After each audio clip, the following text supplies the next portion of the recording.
आज के मेहमान। अथ स्वागतम् शुभ स्वागतम् अथ स्वागतम् शुभ स्वागतम् आनन्द मङ्गल मङ्गलम् आनन्द मङ्गल मङ्गलम् हितप्रियं भारत भारतम् हितप्रियं भारत भारतम् स्वागतम् शुभ स्वागतम् अथ स्वागतम् शुभ स्वागतम्। नमस्ते दोस्तों, हाजिर हूँ मैं आपकी रेडियो सखी ममता सिंह लेकर आज के मेहमान कार्यक्रम। आज के मेहमान के लिए आज विविध भारती के स्टूडियो में हमने आमंत्रित किया है गीतकार, गायक और एक्टर जसवीर जस्सी को। जसवीर जी, विविध भारती के स्टूडियो में आपका बहुत बहुत स्वागत है। नमस्कार। नमस्कार जी, सत श्री अकाल, आदाब। बहुत बहुत मेहरबानी, आपने आकाशवाणी पे मुझे बुलाया और मेरी हमेशा नॉस्टैल्जिक फीलिंग होती है जब भी मैं आकाशवाणी पे आता हूँ, तो बहुत बहुत मेहरबानी आपकी। हमने सुना है कि आपको आकाशवाणी से बड़ा प्यार रहा है, बड़ा एक गहरा नाता है, तो कुछ बताइए कैसा लग रहा है, क्या यादें हैं रेडियो से? क्योंकि आकाशवाणी से मेरी शुरुआत हुई, मैं कह सकता हूँ कि मेरी बिल्कुल शुरुआत जो मेरे गॉडफादर हैं बलजीत सिंह, वो रेडियो पे जलंधर पे, आकाशवाणी जलंधर पे अनाउंसर थे पहले। विक्की पाजी हमारे चाचा रौनकी राम, तो वो एक नाता था, उनके पास मैं आया था बलजीत सिंह पाजी के पास, आकाशवाणी जलंधर केंद्र जो है उनके पास, तो वहाँ से शुरुआत हुई। फिर मैंने युववाणी जो प्रोग्राम होता है उसमें ऑडिशन दिया, वहाँ पास किया, फिर जर्नल पास किया। सब लोग, आपके जो जितने भी लिसनर्स हैं, उनको ये बताना चाहता हूँ कि ठीक है, बहुत सारी मार्केटिंग हो गई है, बहुत सारे रेडियो आ गए, बहुत सारे टीवी आ गए हैं, मगर जो कंटेंट मिलता है वो आकाशवाणी और दूरदर्शन से ही मिलता है। जी। और जब कहीं कोई माध्यम नहीं होता सूचना और प्रसारण का, वहाँ रेडियो होता है। जी। बहुत इंटीरियर में रेडियो पहुंचता है जहाँ... बिल्कुल। और अभी भी बहुत सारे लोग जो हैं वो रेडियो टीवी को सुनते हैं। मुझे पता चल जाता है कि जब दूरदर्शन की कोई नेशनल की कोई इंटरव्यू होती है या आकाशवाणी की कोई भी इंटरव्यू होती है, लोग उसको मुझे रिकॉर्ड कर करके भेजते हैं, तो इसका मतलब लोगों को बहुत लगाव है इनसे। जी बिल्कुल। और आजकल तो मोबाइल एप्लीकेशन का जमाना है, तो लोग अपने मोबाइल पर रेडियो बाकायदा सुनते हैं और सुन के ये जो आपने बताया भेजते हैं रिकॉर्डिंग्स। अच्छा जसवीर जी, आपने जिक्र किया जलंधर आकाशवाणी, तो ये जलंधर आकाशवाणी की बातें थी। आप जलंधर में रहे हैं, तो अपने बचपन के बारे में बताइए, बचपन की यादों को दोहराइए। यहाँ मेरा जन्म जो है वो गुरदासपुर में एक डालिया मिर्जानपुर पिंड है, दीनानगर के पास, वहाँ पर हुआ। और फिर मैंने अपने पिंड में थोड़ी जो 8th क्लास तक शिक्षा ली, और दीनानगर पन्याड़ एक पिंड है हमारे आस, बिल्कुल 2 किलोमीटर दूर है, वहाँ से मैंने मैट्रिक की। फिर मेरे पापा जो थे वो चाहते थे कि मैं इंजीनियर बनूं, मैं चाहता था कि मैं म्यूजिक में जाऊं। उस टाइम मेरी शुरुआत हो गई थी। तो एक बात हमें नहीं समझ में आई, वो ये कि पिता आपके नहीं चाहते थे, वो चाहते थे आप एकेडमिक फील्ड में जाएं, इंजीनियर बने, और आप गाना, अक्सर पिता पुत्र की ये लड़ाई बड़ी गहरी हो जाती है, तो कैसे आप म्यूजिक की ओर आगे बढ़े, कैसे सीखे, किससे सीखा आपने? मेरे पिताजी तो अभी तक नहीं चाहते थे, जैसे मैं बहुत पॉपुलर भी हो गया, बहुत अच्छी लाइफ भी हो गई, फिर भी वो मुझे बोलते थे कि तू अगर पुलिस में होता या इंजीनियर होता तो आज तू ये बना होता। तो उनका अपना एक सोचने की एक तरीका था, मगर मैंने उस टाइम तो बगावत करके मैं पहुंच गया था कि मैंने शुरुआत करनी है। उस्ताद पूरन शाह कोटी जी के पास मैं गया, बलजीत जी और हंसराज जी मुझे लेके गए। देन बहुत सारे लोगों के पास मैं रहा। उस्ताद चरणजीत आहूजा जी हैं जो दिल्ली में बहुत बड़े पंजाबी के म्यूजिक डायरेक्टर हैं, उनके पास मैंने 2 साल गाए। थिएटर किया मैंने, हरपाल टिवाना जो हैं, उनका एक बहुत बड़ा ग्रुप था थिएटर का, बहुत बड़े लोग थे वो थिएटर की दुनिया के, उनके साथ ओमपुरी साहब और राज बब्बर जी और बहुत सारे इस तरह के लोग जो थे उनके साथ जी। तो उनके साथ मैंने 1.5 साल 2 साल काम किया, थिएटर किया। उसके बाद मतलब ऐसे पता नहीं सीढ़ियाँ मिलती रही पाँव टिकाने के लिए, और वो टाइम आता रहा। फिर मेहनत की, और मैं ये जरूर बोलना चाहता हूँ कि मैंने बहुत साफ दिल से मेहनत भी की और कभी भी कोई करप्शन का सहारा नहीं लिया। कोशिश की कि जितनी मेरी स्किल्स हैं वो स्किल्स मुझे मिल जाएं, उसका जो रिजल्ट है वो मुझे मिले, और वो मुझे मिला भी।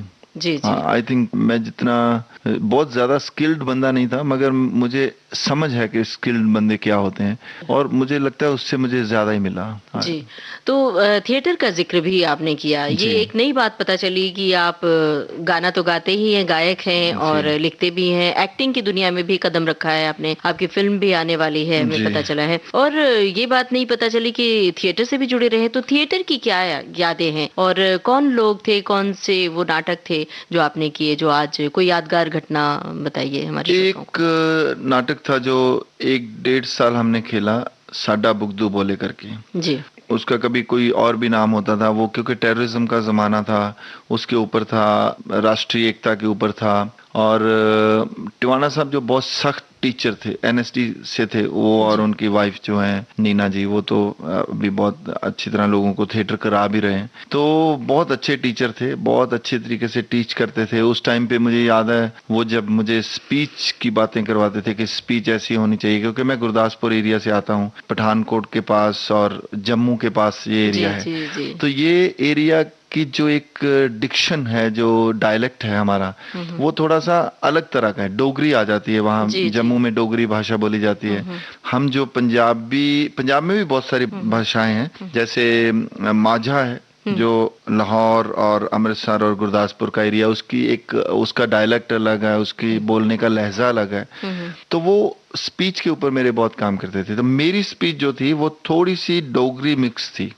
मेरे बोलने का लहजा जो था, अभी भी है वो मेरे आता ही आता है, पठानकोट की, या जैसे मैंने ये पठानकोट ही बोला है अभी, तो ये भी वो पठानकोट है। अगर कोई अमृतसर का बंदा बोलेगा तो बोलेगा कि पठानकोट जा रहे हैं, तो हम बोलेंगे पठानकोट। तो मतलब वो एक अलग तरह का एक डायलेक्ट होता है। तो वो सिखाते थे उस टाइम। मुझे लगता था कि मुझे इसका फायदा क्या है, बोलने का क्या फायदा है। पर आज मैं जब भी माइक के ऊपर बोलता हूँ, जब भी मैं माइक के ऊपर बोलने की ट्राई करता हूँ, कोशिश करता हूँ, फिर मैं बोल रहा हूँ कि उस टाइम मुझे याद आती है कि उनकी दी हुई जो शिक्षा है वो मुझे काम आती है। बहुत सारे, ऐसा तो होता नहीं है कि हर बार आपको इंटरव्यू करना है तो खाली एम्प्टी लोग मिलते हैं। जी। आप जैसे लोग भी मिल जाते हैं ना, जिन्होंने स्पीच के ऊपर काम किया होता है, भाषा के ऊपर काम किया होता है, जिनको हर तरह की स्पीच जो है, हर तरह की भाषा जो है उसकी जानकारी भी होती है। तो उनके सामने बोलना मुझे लगता है कि वहाँ फायदा होता है जी।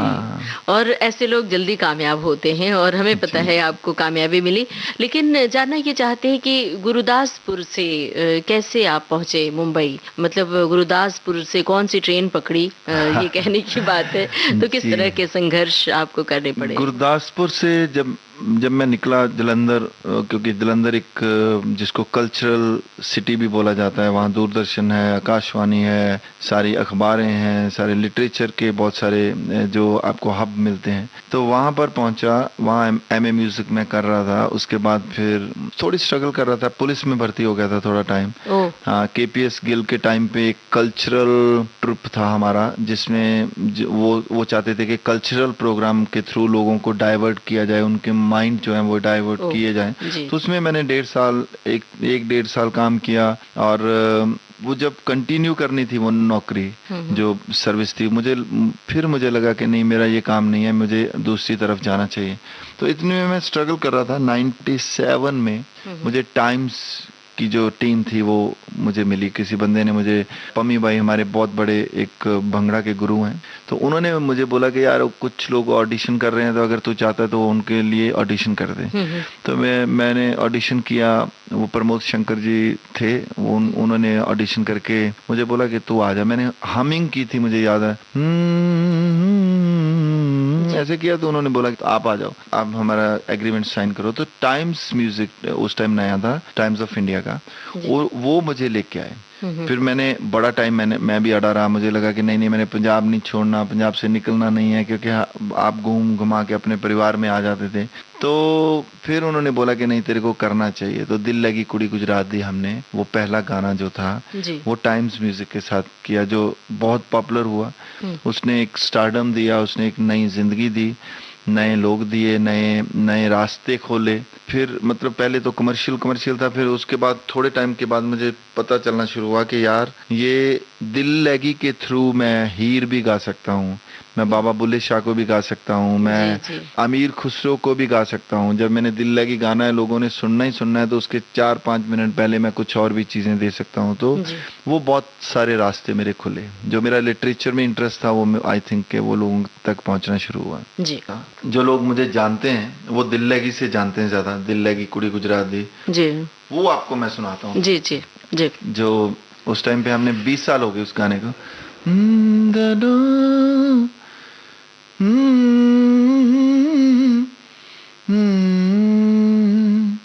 एक मुंडा पंजाबी जिद नैन शराबी, एक मुंडा पंजाबी जिद नैन शराबी, ओनू लव यू आख दियो, दिल लगी कुड़ी ओए, दिल लगी कुड़ी गुजरात दियो, दिल लगी कुड़ी, दिल लगी कुड़ी गुजरात दी। ਹੁਸਨਾ ਦੇ ਵੱਧ ਜਾਣ ਹੋਰ ਚਮਕਾਰੇ ਵਿੱਚ ਗਰਬੇ ਦੇ ਲੱਕ ਜਦੋਂ ਮਾਰਦਾ ਹੁਲਾਰੇ ਉਹਦਾ, ਹਾਏ ਉਹ ਲੱਕ ਮਾਰਦਾ ਹੁਲਾਰੇ ਉਹਦਾ। ਥੋੜਾ ਸ਼ਰਮਾਵੇ ਜਦੋਂ ਨੈਣ ਮਿਲਾਵੇ, ਥੋੜਾ ਸ਼ਰਮਾਵੇ ਜਦੋਂ ਨੈਣ ਮਿਲਾਵੇ, ਉਹਨੂੰ ਭੰਗੜਾ ਪਾਉਣ ਨੂੰ ਆਖ ਦਿਓ, ਦਿਲ ਲੱਗੀ ਕੁੜੀ ਓਏ, ਦਿਲ ਲੱਗੀ ਕੁੜੀ ਗੁਜਰਾਤ ਦੀ।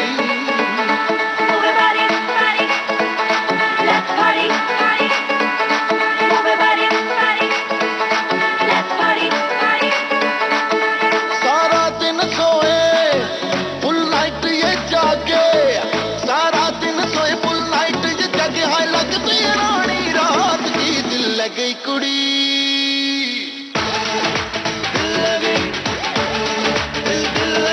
दिल गई कुड़ी गुजरात की, ओ दिल गई कुड़ी, दिल गई कुड़ी गुजरात की, ओ दिल गई कुड़ी गुजरात की।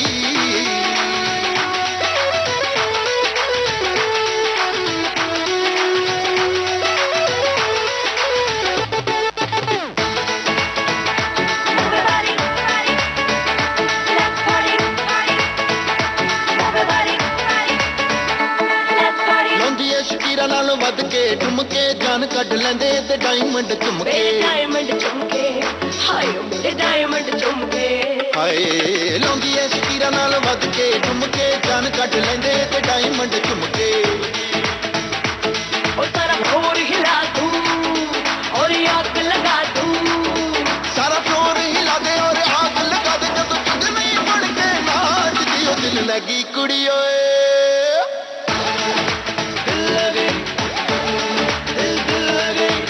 गई कुड़ी गुजरात की, ओ दिल गई कुड़ी, दिल गई कुड़ी गुजरात की, ओ दिल गई कुड़ी गुजरात की।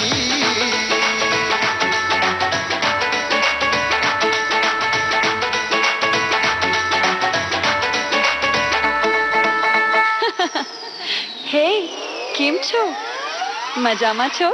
आजा रे आजा छोरी सुन मेरा हाल, पार्टी में बिजी रहूं मैं तो पूरा साल। डैडी जी रहे फुल परेशान मेरे तय, मम्मी जी बोले घरे आजा मेरे लाल। आई डोंट वांना गो होम क्योंकि आई एम कल्ली, पूरी बोतल पिए बिना मिले ना तसल्ली। ऐसे में तू ही पता कौन जाए घर में भी, तेरे जैसी कुड़ी जब मिल जाए कल्ली। ऊपर से बोल दे जो केम छो, सुन के हार्ट वाली बीट बढ़ जाती है। आंखों में आंखें डाल के जो पिला दे पैक, आई कोड दारू ये डबल चढ़ जाती है, डबल चढ़ जाती है। नाइट क्लब जाके करे जदों डांस, मुंडे अखां विच अखां पा के करदे रोमांस, जदों करदी है डांस मुंडे करदे रोमांस। हाय नाइट क्लब जाके करे जदों डांस, मुंडे अखां विच अखां पा के करदे रोमांस। हो कभी लगती हो रम, कभी एक का बम, हो कभी लगती हो रम, कभी एक का बम, कभी बोतल जैसी शराब की, ओ दिल लगी कुड़ी ओए,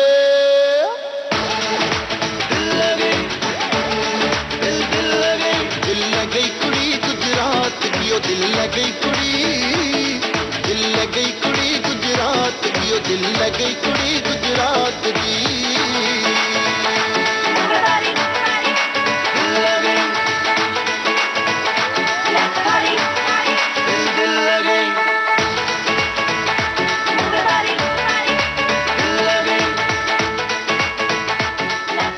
हम आपके नॉन फिल्म एल्बम्स की बातें आगे करेंगे और बहुत सारी बातें हैं। हम पहले उसका जिक्र करते हैं, उस फिल्म का जो 2011 में रिलीज हुई थी, पटियाला हाउस।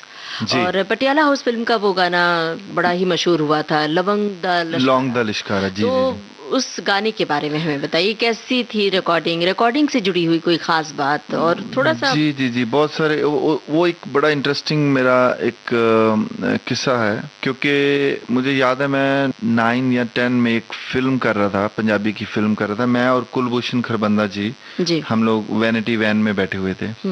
तो अचानक से इन्होंने मुझे बुलाया, मैं शॉट दे के आया वापस, तो मेरा फोन वहीं पर पड़ा हुआ था। जब मैं वापस आया तो मैंने देखा कि उस पे मिस्ड कॉल हैं 2-3। अच्छा। तो एक मैसेज था कि उस टाइम व्हाट्सएप नहीं होता था, ये नॉर्मल मैसेज पे था कि Jasipa ji, I am Shankar Mahadevan, so please call back. तो मैंने सोचा पता नहीं कोई हो सकता है, वैसे ही उन्होंने बात करनी हो या कुछ। तो मैं उनसे, मुझे याद है मैं एक प्रोग्राम कर रहा था, उस टाइम मेरी थोड़ी सी उनके साथ प्रॉब्लम हो गई थी। वो जज थे, मैं कंटेस्टेंट था, तो ऐसे करके तो मैं नहीं कर रहा था, मैं थोड़ा मतलब पंजाबी में बोलते झक रहा था, झेप रहा था कि मुझे करना चाहिए कि नहीं करना चाहिए। हम थोड़े पेंडू बंदे हैं, थोड़े माइंड में लेके चलते हैं कोई चीज़। तो कुलभूषण जी ने बोला कि आपको करना चाहिए, उन्होंने देखो कितना बड़ा आपको मैसेज भेजा है तो आप करो। तो कुल जी ने मुझे बोला कर जस्सी कर दे यार, कर दे। तो मैंने उनको फ़ोन किया, उन्होंने बोला आप परसों आ सकते हो या कल आ सकते हो। मैंने बोला मैं डायरेक्टर को पूछता हूँ कि मेरा काम है कल या नहीं। तो मैंने डायरेक्टर को पूछा, उन्होंने बोला कि परसों आप जा सकते हो। तो मैं अमृतसर से फ्लाइट लेके ऐसे दिल्ली आया, दिल्ली से यहाँ पर आया तो सीधा उनके पास पहुंचा स्टूडियो में। उन्होंने बोला था कि यहाँ स्टूडियो आ जाओ यशराज में। तो जब उन्होंने मुझे गाना सिखाया, मैं माइक पे गया। तो जब मैंने गाना शुरू किया तो मुझे लगा मेरे खराश बहुत आ रही, क्योंकि मैं बहुत सारी शूटिंग जो थी मिट्टी में ऐसे ऐसे कर रहा था, गला इधर उधर हो रहा था। तो मैंने बोला कि पाजी ऐसे है कि मुझे आप 2-3 घंटे सोने दो, तो मैं स्टीम लेके फिर आता हूँ दोबारा से। जी जी। तो उन्होंने बोला नहीं जस्सी पाजी, मुझे ये खराश ही चाहिए, जो खराश आ रही है ना यही चाहिए मुझे, बहुत अच्छी आ रही है, तो आप गाओ बस। तो मुझे ट्यून नहीं याद हो रही थी, क्योंकि ट्यून उसमें बहुत सारी चेंज होती है। तो मैं उनको बोला था पाजी मुझे थोड़ा याद करने दो, वो भी मेरे अंदर डर थोड़ा सा हो रहा था। मगर उन्होंने एक एक लाइन करके मेरे से लौंग द लिश्कारा, तो मैं बोलता लौंग द लिश्कारा, वो कहते डन। बेबी तेरा जान से प्यारा, ओ बेबी तेरा जान से प्यारा, बेबी जी में चमका दिल साडा, ओ बेबी जी में चमका दिल साडा। ऐसे पीछे पीछे करके 20 मिनट में उन्होंने रिकॉर्ड कर लिया था गाना। तो उसमें एक चीज बड़ी मुश्किल थी, हीरे मेरी कोठे ते आ, मंजे ते बह जा तेनू रज रज वेखा। तो मुझे याद नहीं हो रहा था हीरे मेरी। तो उन्होंने पाजी ने बोला केसरिया, तो कहते वो रेफरेंस लेके चलो।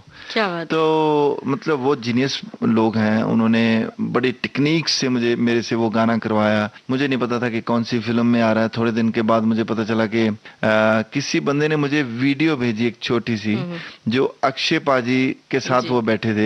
तो वो वैनिटी वैन में किसी को सुना रहे थे कि यार देखो जस्सी ने अच्छा गाया है जी। तो वो मेरे एक दोस्त है गुरप्रीत कुग्गी, तो उन्होंने वो और विवेक शौक एक बहुत अच्छे एक्टर होते थे, तो उन्होंने मुझे वो थोड़ी सी ऑडियो एंड वीडियो भेजी।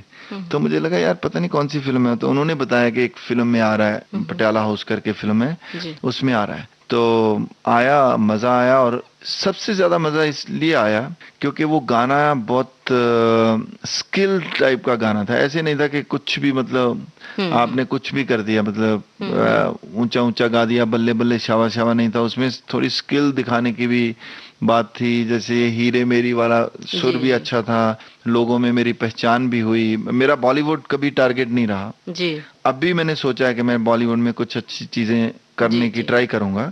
कोई दुश्मनी भी नहीं रही, मगर टारगेट भी कभी नहीं रहा, क्योंकि पंजाबी हमारे जितने भी सिंगर होते हैं, आप गुरदास मान जी को ले लो, आप हंसराज जी को ले लो, आप सरदूल सिकंदर को ले लो, हरभजन मान, बहुत सारे आर्टिस्ट हैं जो पंजाब के ऑथेंटिक, जो अभी आजकल के लोग हैं, अमरिंदर गिल हैं और सतिंदर सरताज हैं। वो लोगों को कभी भी जरूरत नहीं पड़ती बॉलीवुड में आने की। वो इतने बड़े स्टार हैं, बब्बू मान हैं, इतने बड़े स्टार हैं कि उनको जरूरत ही नहीं है कि वो बॉलीवुड में आए। तो मेरा थोड़ा सा नेशनल का काम था, दिल लगी नेशनल पे चला था, मैं इन लोगों के अंदर ही घूम रहा था, मगर फिर भी मेरा टारगेट नहीं था कि मैं बॉलीवुड करूं। तो बस मैंने ज्यादा कंसंट्रेट नहीं किया उस टाइम पे, क्योंकि बॉलीवुड का एक और भी तरीका है कि जब आप हिट होते हो तो आपके पास बहुत सारे लोग आते हैं जी बिल्कुल। गाना करने के लिए, मगर मैं गाने छोड़ के चला जाता था। जो अच्छा। मैं अभी स्टोरी को थोड़ा सा मोड़ देता हूँ, जी जी। तो मैं बहुत सारे गाने हाँ। बहुत सारे म्यूजिक डायरेक्टर्स के छोड़ के चला जाता था, क्योंकि हाँ। उसमें या तो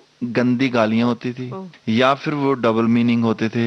हल्का होता था तो कोई बात नहीं, हल्का मैं मुझे जमता है, हम हल्के की बात नहीं होती। हल्की फुल्की शायरी जो होती है, दिल लगी कुड़ी गुजरात दी भी एक हल्की फुल्की शायरी है, मतलब उसके अंतरे बहुत कमाल के लिखे हुए हैं, मगर ये लाइन जो है बहुत हल्की फुल्की शायरी है। इसमें ये नहीं कह सकते आपके बहुत कोई 30 मार्क वाली बात नहीं है। जी जी। सो गालियां छोड़ के जाना और वो गाने हिट हो जाना, बाद में ग्रामर छोड़ के चले जाना कई बार। तो जैसे मैं पता नहीं इसको एक्सप्लेन करना ही बड़ा मुश्किल है। ये जी बड़ा, बिल्कुल बड़े समझ रहे बड़ी हैं। और बहुत मुश्किल होता है जसबीर जी अपनी शर्तों पर काम करना। जी जी जी। बहुत कम और लोग हैं जो बॉलीवुड अपनी में तो शर्तों पर बहुत काम मुश्किल करते होता हैं। है, जी। और बॉलीवुड आपको इग्नोर भी करता है, उसके बाद गुस्सा जी। भी करता है, क्योंकि उनको उस बात की समझ नहीं होती। जी और मेरे लिए दुख की बात यह है कि वो चीजें जो मैंने छोड़ी हैं, जो लाइनें छोड़ी हैं, वो आज मैं रेडियो पे नहीं बोल सकता, वो इतनी गंदी लाइनें थी। जी जी। तो आई थिंक मैं तो फाइट करता हूँ, अभी भी कर रहा हूँ। तो अपनी शर्तों पे बॉलीवुड में अगर मैं आ सका अच्छी तरह से, मेरा टारगेट तो नहीं है कभी भी बॉलीवुड का सिंगर बनना। जैसे मतलब बहुत बड़े बड़े आर्टिस्ट हैं, जो जैसे शानुदा हैं या सोनू निगम जी हैं या सुखविंदर हैं, ऐसा टारगेट तो कभी भी नहीं है। मगर फिर भी क्योंकि बॉलीवुड अभी उसकी रीच बहुत ज्यादा हो गई है, तो दिल तो करता है कि हम भी लोगों तक पहुंचे। जी जी। जसबीर जी हम चाहते हैं आप खुद अपने गानों का जिक्र करें, कुछ आपके पसंदीदा गानों का, फिल्मी नॉन फिल्मी तो मैंने बहुत कम गाए हैं। फिल्मी तो वो मेरा एक गाना था जो लौंगदा लिश्कारा जो हिट हुआ था। अभी दूसरा हिट हुआ ये कोका जो अभी चल रहा है जी। तो फिल्म में तो मेरा ज्यादा मेरे गाने नहीं आए। एक गाना था दोबारा फिल्म में, वो मुझे अच्छा लगता था, प्यार मेरे नू लग गई नजरा, बड़ा खूबसूरत सा गाना था। वो मेरा पसंदीदा गाना था। अगर इसे गुनगुना के सुनाए तो हमारे श्रोताओं। छड़ना जावी प्यार निभावी दुनिया नू ना प्यार दिया कदरा, प्यार मेरे नू लग गई नजरा, प्यार मेरे नू हो लग गया नजरा। छड़ना जावी प्यार निभावी दुनिया नू ना प्यार दिया कदरा,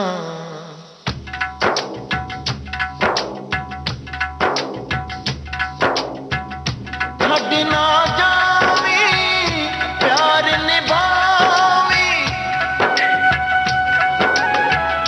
छड़ना जावी होए प्यार निभावी दुनिया नू ना प्यार दिया कदरा, प्यार मेरे नू लग गई नजरा, प्यार मेरे नू हाय लग गई नजरा, प्यार मेरे नू हो लग गई नजरा, प्यार मेरे नू लग गई नजरा।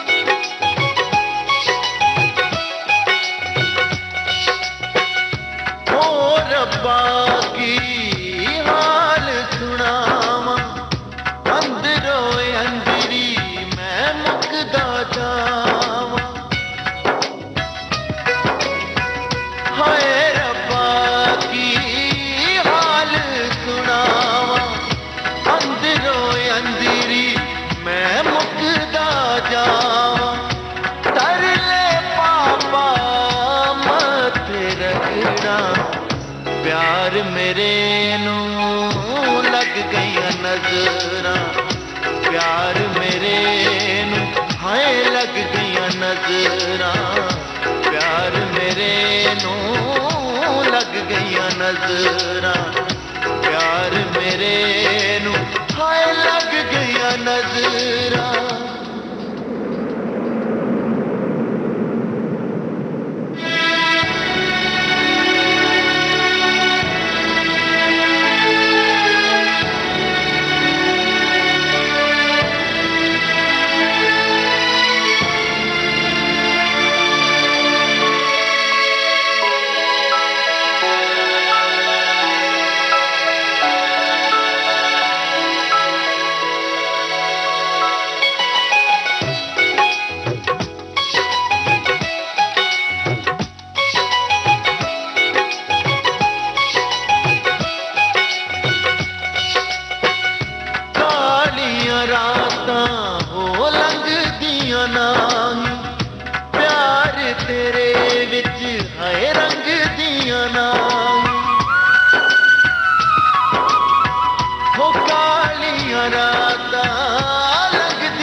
नजरा प्यार मेरे नू हाय लग गया नजरा प्यार मेरे नू लग गया नजरा हो लग गया नजरा हाय लग गया नजरा।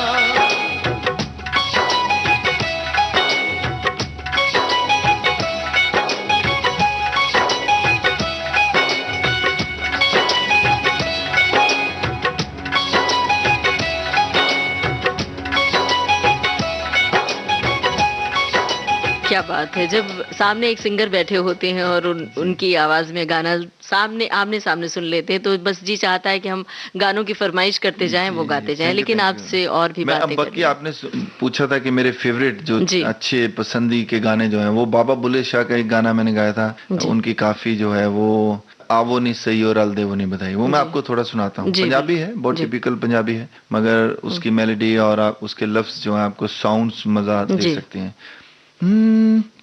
आवो नी सही और अल देवो नी बधाई, आवो नी सही और अल देवो नी बधाई, नी मैं वर पाया रांझन माही, नी मैं वर पाया हाय रांझन माही।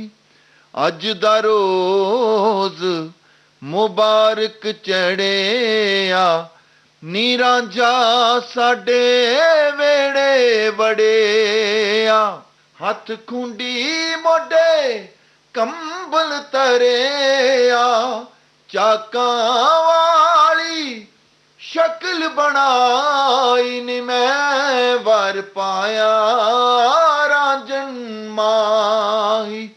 आवो नी सयो सयो नी आवो नी सयो। क्या बात है, हम बिना साज के आपसे गाने की गुजारिश किए जा रहे हैं और आप गाए जा रहे हैं, हमें बड़ा अच्छा लग रहा है। उम्मीद है हमारे श्रोताओं को भी बहुत अच्छा और सुरीला लग रहा होगा। तो हमारा तो दिल चाह रहा है कि एक गाना और आप गा के बताएं और रिकॉर्डिंग से जुड़ी हुई कोई खास बात आप बताएं किसी गाने की।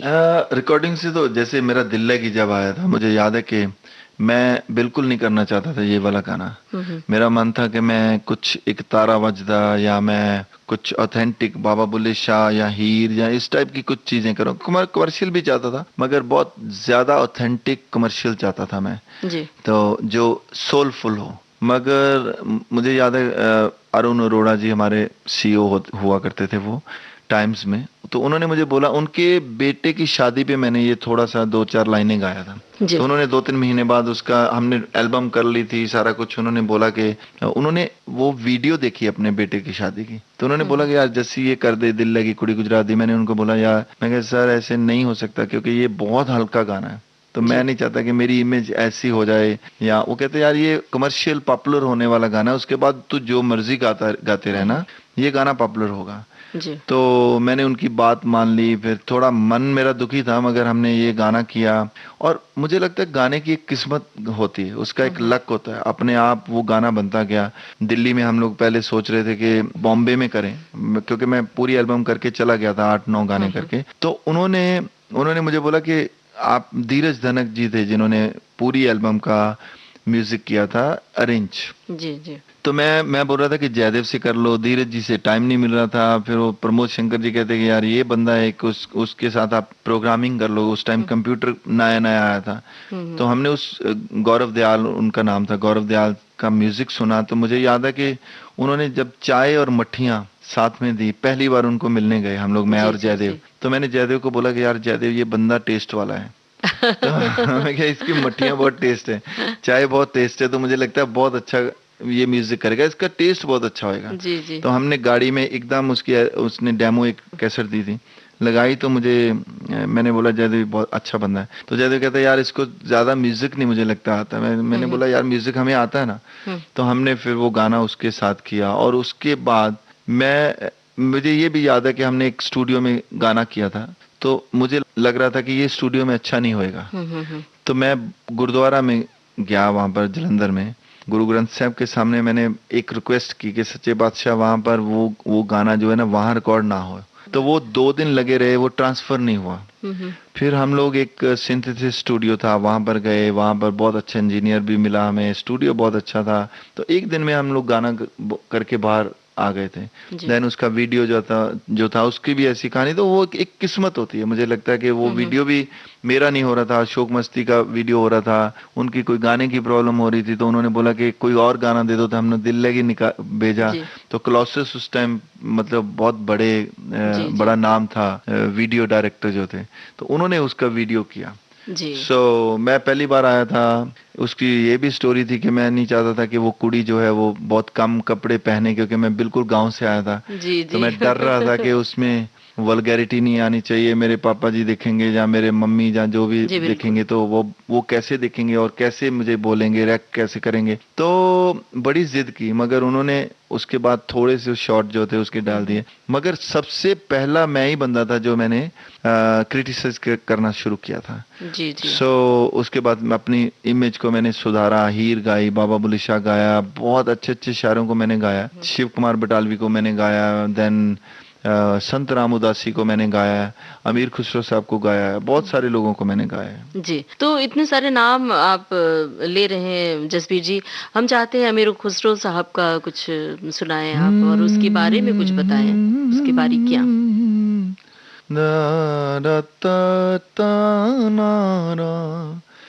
खुसरो बाजी प्रेम की,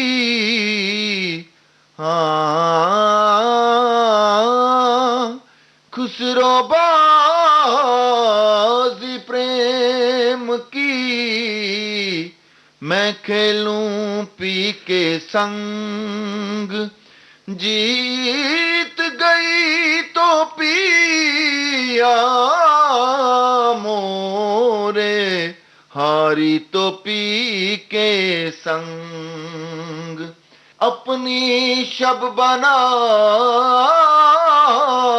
के,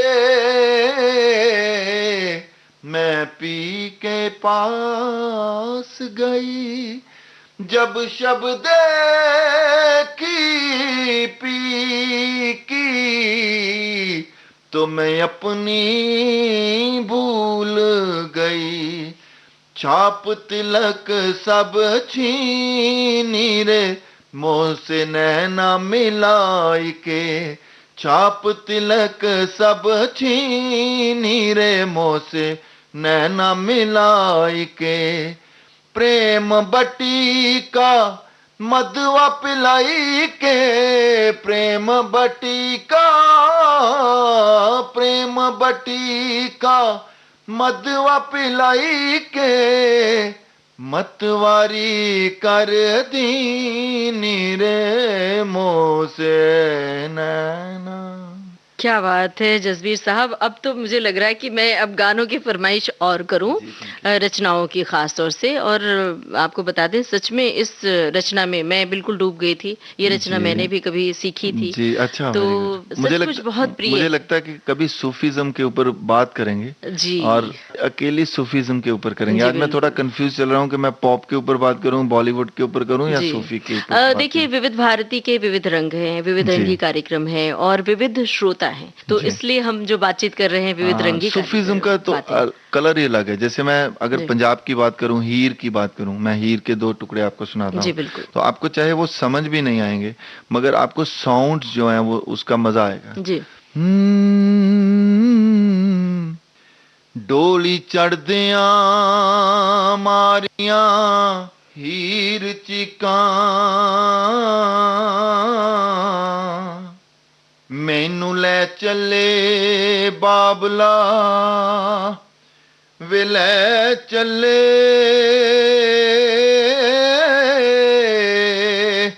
वे मैनू रख ले बाबला हीर आखे। हाँ, डोली कत कुहार ने ले चले वे, मेरा आखिया कदे ना मोड़दा सै, ओ दिन बाबल किथे गए चले वे, तेरी छत्र छाया बाबल रुख वांगू। हाँ,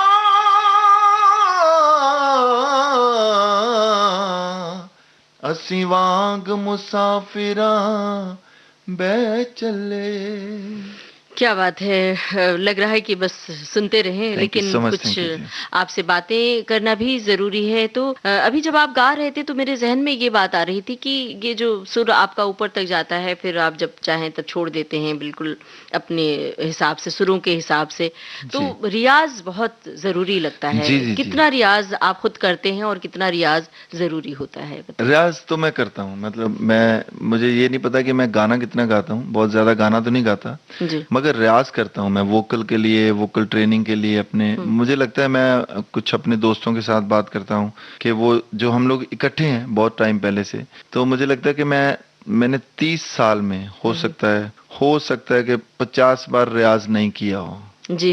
मैं रियाज करता ही हूँ, चाहे मैं प्लेन में भी हूँ, चाहे मैं एयरपोर्ट पे हूँ, चाहे मैं रात को गाड़ी चला रहा हूँ, सुबह हो गई है तो सुबह मैं रियाज करता ही करता हूँ। उठते मेरा एक रूटीन है जो चाहे 15 मिनट करूं, चाहे 2 घंटे करूं, चाहे 1.5 घंटा करूं, तो मैं रियाज करता हूं। दूसरा, उनको मैं अपने दोस्तों को बोलता हूं कि हो सकता है उन्होंने 30 साल में 50 बार रियाज जो है किया हो, तो वो बहुत टैलेंटेड बंदे हैं, मगर मैं अपने आप को उनसे ज्यादा आगे मानता हूं। मैं ये बोलना नहीं चाहता मगर फिर भी बोल रहा हूं, क्योंकि आजकल जमाना ऐसा आ गया कि आपको अपनी बातें बोलनी पड़ती हैं, आपको मार्केटिंग करनी पड़ती है इन चीजों की। और मुझे लगता है अच्छी चीजों की मार्केटिंग करनी चाहिए, अच्छी चीजों का दिखावा कर लेना चाहिए, उसमें कोई प्रॉब्लम नहीं। बजाय इसके कि मैं बोलूं कि मेरे पास इतनी गाड़ियां हैं, तो मैं अगर ये बोलूं कि मैं रियाज करता हूं और मैं योगा करता हूं या मेरी ये रूटीन है, तो ये अच्छी बात होगी। तो रियाज तो बहुत जरूरी है। रियाज तो मुझे याद है एक अब्दुल खान साहब की एक बात मुझे याद है,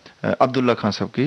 उन्होंने बोला था कि जो एजुकेशन है ना, जो शोहरत और पैसा है वो चांस हो सकता है, एजुकेशन चांस नहीं हो सकती कभी भी। जी। एजुकेशन के लिए आपको वो जर्नी चाहिए होती है, आपको वो उतना टाइम लगता है। आपको एमए करनी है तो 16 साल लगते हैं। यात्रा जरूरी है। उसको आप अवॉइड नहीं कर सकते। पॉपुलैरिटी तो कभी भी हो सकती है। और मुझे याद है कि मेरी एक दोस्त है सुनंदा शर्मा, वो बनारस गिराने आपा जी के पास सीखने चली गई थी उस टाइम पे पठानकोट से। तो मैं हमेशा सोचता था कि सुनंदा चली गई है, वो पॉपुलर नहीं हुई, हम पॉपुलर हो गए हैं, हमारे गाने चल गए हैं। मगर अब जब मैं उसको मिलता हूँ, वो पॉपुलर भी हो रही है, तो मैं सोचता हूँ कि मैं सुनंदा शर्मा नहीं बन सकता, सुनंदा शर्मा तो कभी भी जस्सी बन सकती। क्या बात कही आपने, सही बात है। तो क्या बाकायदा तालीम का मौका नहीं मिला आपको? बाकायदा तालीम ली किससे ली? मुझे सेवा करने का बहुत मौका मिला। अच्छा। एमए म्यूजिक मैंने किया मगर म्यूजिक का क्या होता है कि एमए म्यूजिक जब हम करते हैं तो वो पढ़ाई की तरह करते हैं। जी जी। उस टाइम बहुत इंटरेस्ट था कि पॉपुलर होना है। वो एक मुझे लगता है कि आई थिंक खराब बात थी कि पॉपुलर होना है। कोई गाना आए जिससे मैं पॉपुलर हो जाऊं, जिससे मैं फेमस हो जाऊं। जी तालीम की टेक्निक्स मुझे बहुत याद है, मगर रियाज नहीं है। जी। हाँ, मुझे पता बहुत है चीजों का कि कैसे हो सकती है, तान क्या हो सकती है, गमक कैसे हो सकती है, मींट क्या होती है, ये वो पता है सारी चीजों का। पर उसके लिए रियाज के लिए टाइम चाहिए, और रियाज के लिए आई थिंक विद्वत्ता पूर्ण वो उसका एक बाकायदा जो तालीम होती का है। वक्त। ठीक है, अभी सीखने की कोई उम्र नहीं है। अभी सीख रहा हूँ। अभी मैं फिर से दोबारा से शुरू किया। अभी मैं बॉम्बे आया हूँ तो मैं अनंत शर्मा जी के पास जा रहा हूँ। अच्छा। उनको मैं रिक्वेस्ट कर रहा हूँ, सुनंदा जी से सीखता हूँ जितना भी हो सकता है, क्योंकि वो बनारस घराना गाती हैं। तो मैं चाहता हूँ कि मैं हमेशा कई बार बनारस की जैसे मैंने एक होली उनसे थोड़े दिन पहले सीखी थी।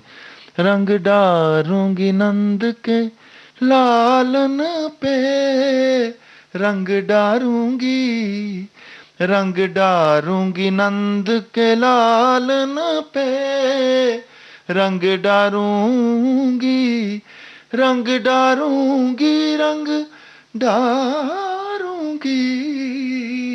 तो ऐसी चीजें थोड़ी थोड़ी याद करता रहता हूँ। रियाज नहीं है मगर चीजें थोड़ी थोड़ी याद करता रहता हूँ। फोक चीजें याद करता रहता हूँ। मेरा इंटरेस्ट बहुत है कि मैं सीखूं कुछ चीजें।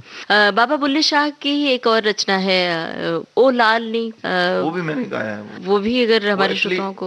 ओ लालनी जो है बॉलीवुड में जब आया था, आई थिंक अनु जी ने किया था, वो उन्होंने बना दिया, मतलब उसको मॉडर्न करके ओ राम जी कर दिया था जी। तो वैसे बाबा बुल्ले शाह की जो ऑथेंटिक जो लैंग्वेज है, जो काफी है, वो है मेरा पिया घर आया ओ लालनी, ओ मेरा पिया घर आया ओ लालनी, टूने का मन करो बथेरे, जादूगर आमन वड्डे वडेरे, जिवें किवें शौ आया नेड़े, जिवें किवें शौ आया नेड़े, अज विछड़न होया मुहाल नी, मेरा पिया घर आया ओ लालनी, ओ मेरा पिया घर आया ओ लालनी।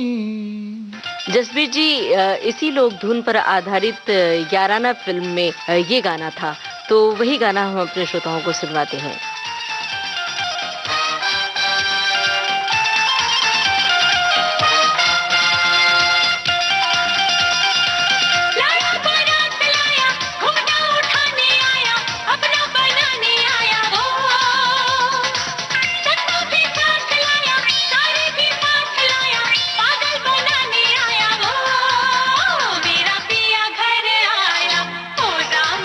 मेरा पिया घर आया ओ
अच्छा जस्सी जी, मैं अब जस्सी जी बोल रही हूँ क्यों? आपको। जसवीर जस्सी जी। आपको लगा कि मैंने क्लासिकल मतलब मुझे सूफी का पता है तो इसलिए यहाँ से लगना शायद शुरू होगा बहुत कि सारा मेरी उम्र खजाना ज्यादा है है। आपकी। आपको लगा कि इसकी उम्र बहुत ज्यादा है क्योंकि इसके पास थोड़ा खजाना है। ऐसा कुछ भी नहीं है, बस यूं ही।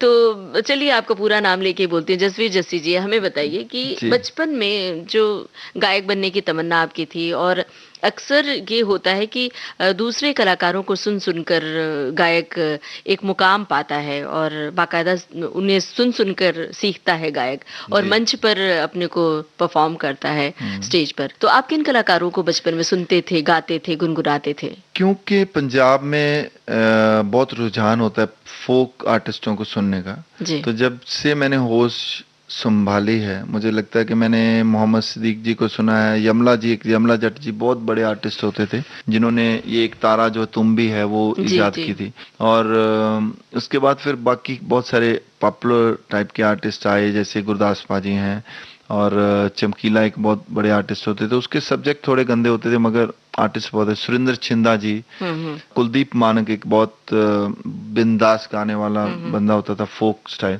इनको ही सुना ज्यादा। उसके बाद फिर जब पता चलना शुरू हुआ, फिर रेडियो से लता जी को सुनते थे, मोहम्मद रफी साहब को सुनते थे, मनाडे साहब को सुनते थे, किशोर जी को सुनते थे, तो आशा जी को सुनते थे। तो इन लोगों को सुनना शुरू किया और जी, मेरा रुझान रहा हमेशा क्लासिकल सुनने का। मैं आमिर खान साहब को सुनना शुरू हो गया था और बहुत सारे लोग, भीमसेन जोशी जी, पंडित जसराज जी जो हैं, उनको मैंने काफी सुना है। तो मेरा शौक था क्लासिकल का। मेरा स्टाइल भी मुझे लगता है कभी कभी मुझे लगता है कि मैं अगर सीखा होता तो हो सकता है मैं क्लासिकल परफॉर्म भी करता। वो मेरे जहन में चीजें हैं, रियाज नहीं है मगर जहन में कुछ चीजें हैं। तो इन लोगों को सुनते सुनते सुनते फिर यहाँ पर पहुंचे तो और लोगों को सुनना शुरू किया।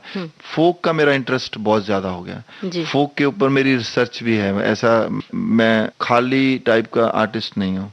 मैं फोक के लोगों को सुनता हूँ, फोक के लोगों की सेवा करता हूँ, जाके उनके पास बैठता हूँ, चाहे वो पंजाब के हैं, राजस्थान के हैं या कच्छ के हैं, गुजरात के हैं, तो उनके पास बैठता हूँ। हिमाचल के बहुत सारे लोग जो हैं लोकगीतों को, जैसे मेरी रिसर्च है उनके ऊपर, तो इनके ऊपर काम करता हूँ मैं। तो कोई पंजाब का लोकगीत इस वक्त याद आ रहा हो तो? जी बहुत सारे हैं, जैसे मिर्जा हम लोग गाते हैं जी।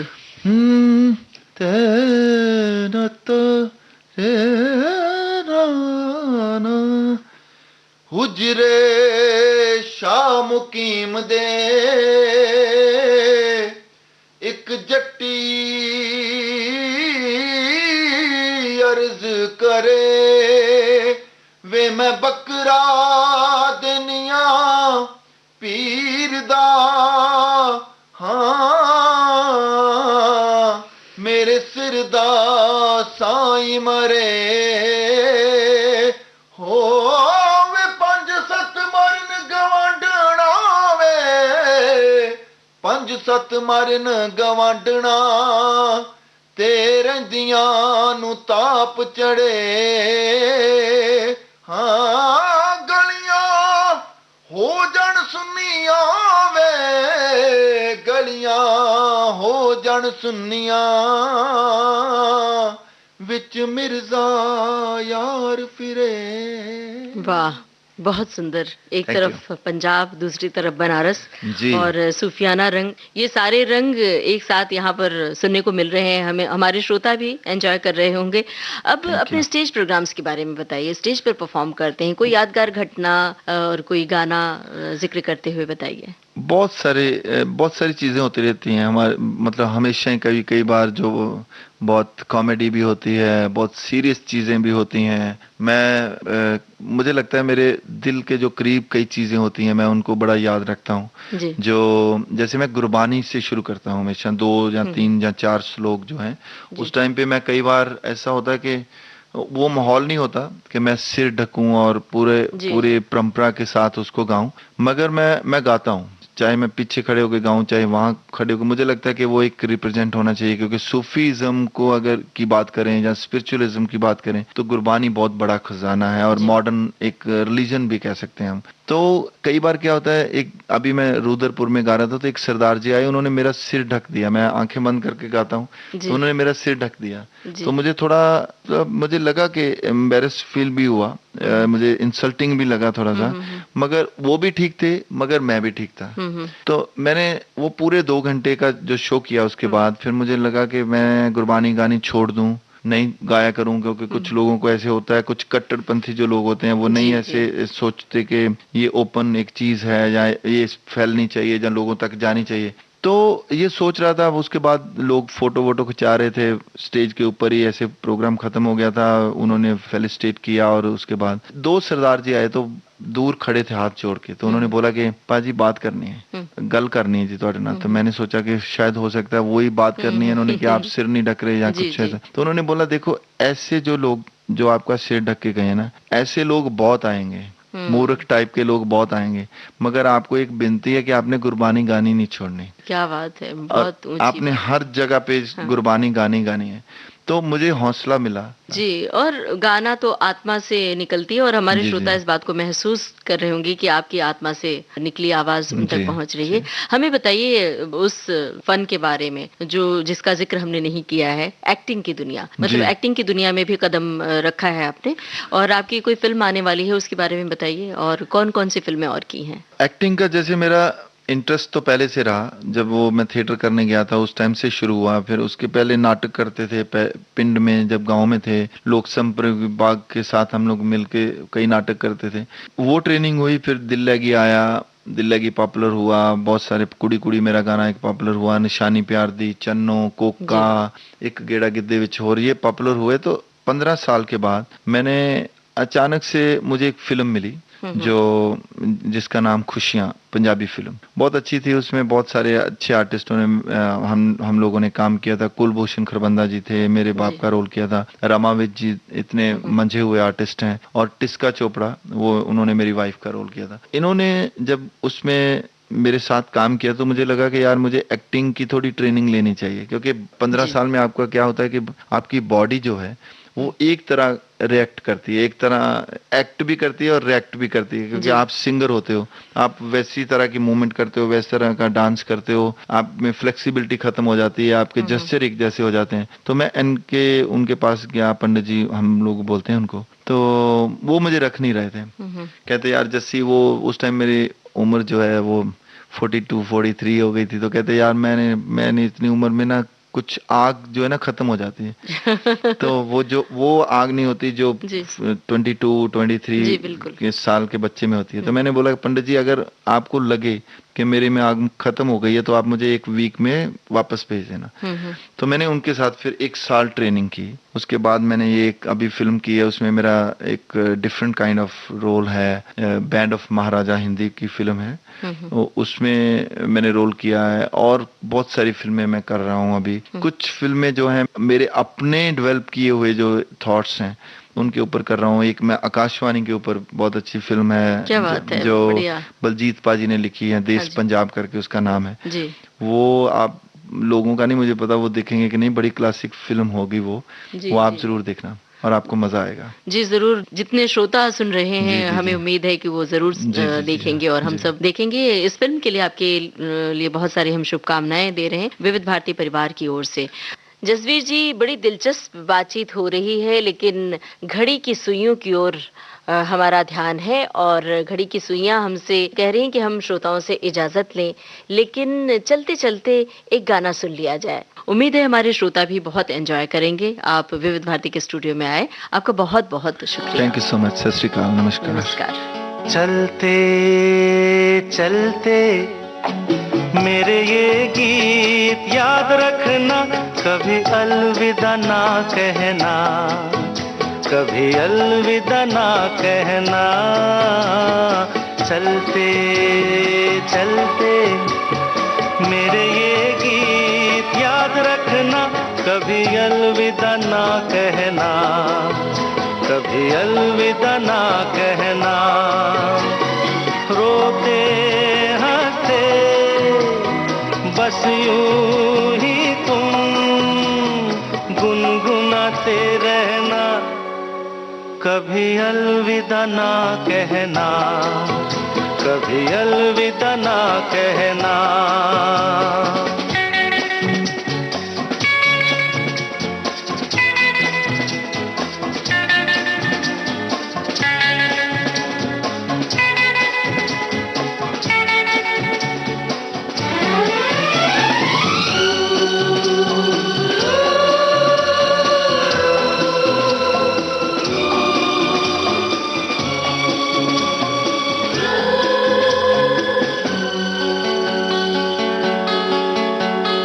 प्यार करते करते हम तुम कहीं खो जाएंगे, इन्हीं बहारों के आंचल में थक के सो जाएंगे।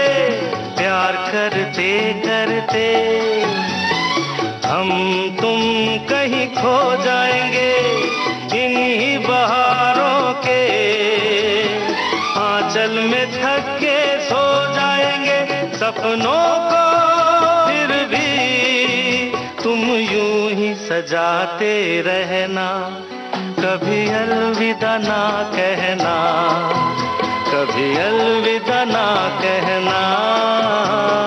चलते चलते मेरे ये गीत याद रखना, कभी अलविदा ना कहना, कभी अलविदा ना कहना।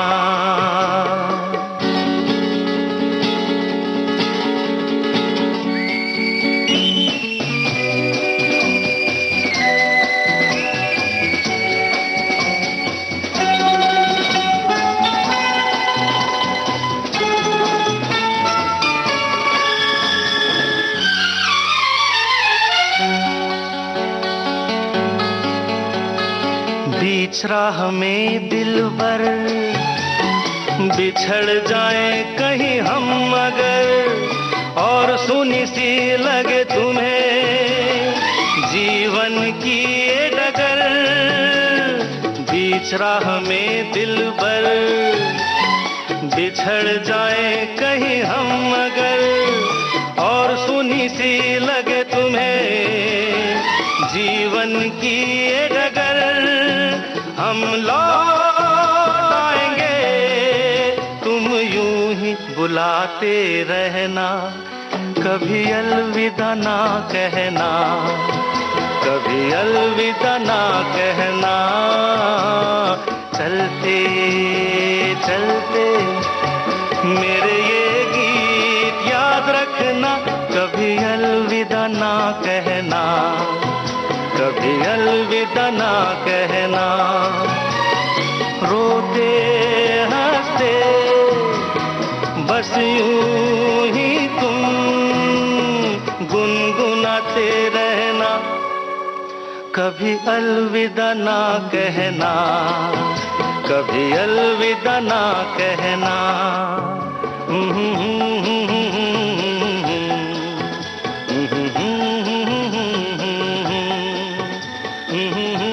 तो दोस्तों, ये था आज के मेहमान कार्यक्रम।